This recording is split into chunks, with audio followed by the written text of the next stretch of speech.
Good evening to all viewers, and welcome to this week's edition of Let's Talk, our discussion program with our expert commentators, Tom and Marie.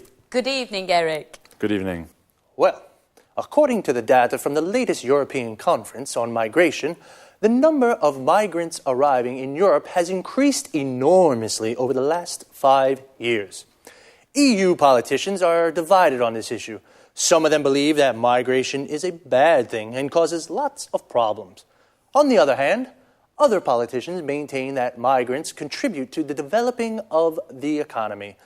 Could I ask what you think about these issues? Well, in my opinion, migrants don't help our economy. On the contrary, they take jobs from local people and push down pay rates for both unskilled and skilled workers. In fact, migrants are often paid less than the legal minimum wage. I'm afraid I don't agree with you, Marie.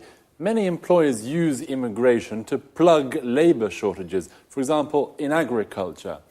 Farmers employ thousands of Eastern European workers to pick their crops, as they can't find local workers to do the work. Oh, that's true.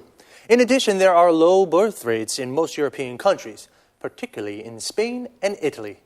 The economies of these countries need more workers, especially for difficult jobs that local people don't want to do. Exactly, and it's important to remember that migrant workers contribute to the economy because they pay taxes. Well, this only happens if migrant works legally. Unfortunately, many migrants come into Europe illegally. You're right, Eric. They come in illegally and they often form an underclass that doesn't have access to healthcare and education.